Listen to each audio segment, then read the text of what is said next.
Everybody's, woo, the world's great, except for they're going to kill our children. Hmm.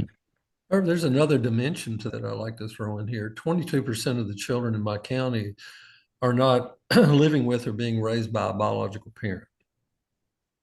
Yeah, Now, their adverse childhood experience scores are sky high. yeah. So these really young children have they're living a life of cortisol and epinephrine. There's not much serotonin in their life at all. The national average of athletes with asthma is 9%. Alabama's average is 10%. But the athletes in my practice, it's 27%. And why? Because we actually did something we're not supposed to do. We, back in 2019, when they closed down the locker room cattle call for sports physicals that the hospital and the coaches all claim is a real physical, where they don't do any kind of screening at all. They just deem them Yeah. all fit to play football. They couldn't do that year. So we screened 351 athletes for adverse childhood experiences. And as y'all recall, if you have four or more, you're not 20 years off your life. So we had a classroom of 30, three had a score of three, seven had a score of 4 or 5, and three more had 6 or above. So 13 out of those 30 that were in junior school already have an adverse childhood experience score that's just sky high. And my heart breaks. I don't know what to do about them. That's why we're trying to do something with this meditation program with the thought is if we can give these children a way to regulate themselves at school and to feel like that is a safe place, then they're going to want to go there and learn and they're going to want to feel safe. But who knows, maybe they could be able to go home to a very stressful environment and do the same thing there. So I have to, I know I'm way off no, the no, oh, box no, for no, no, anybody. I'm you're sick of not, people you're talking not, about this and not you're, doing anything at all. that's right, that's right. And the answers are there. The dogma doesn't allow it to be done.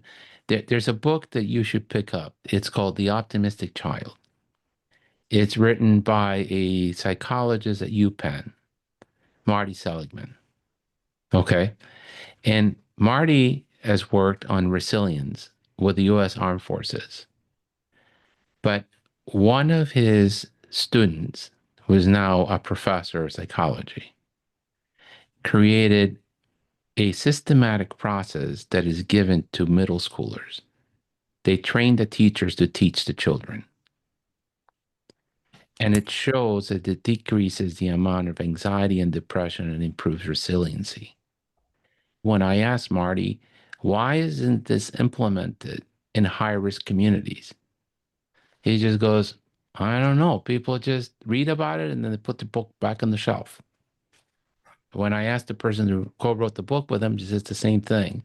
This lady who's in Northwestern now, who does short-term targeted interventions through the internet, Jessica, very helpful. It's just in 1 hour. You can do it on your iPhone or a laptop, and it improves anxiety and depression in children without a therapist or medication.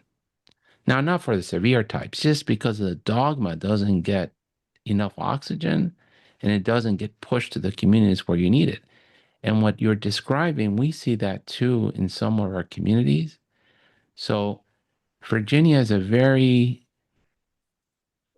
interesting state. The closer you get to DC is very well educated, very affluent, primarily white.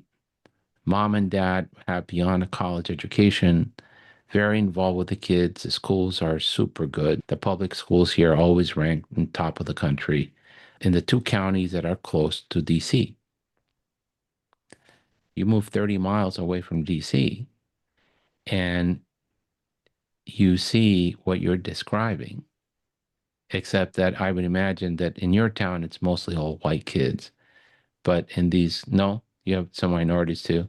It's about 30% African American. We have several Korean car manufacturers here. Okay. We have a contingency of Haitian Creoles that were bussed into a community 30 miles from here that are really great people. They have language barriers and a cultural barrier, but we've got some diversity here. So what we see when you move outside of the suburbs is the white folks the grandparents who are not in great shape, they're very sick, usually by the time they're 55, 60 years old, are bringing in the grandchildren because their own children have died from drug addiction or are totally lost to drug addiction or disappeared because of their drug addiction.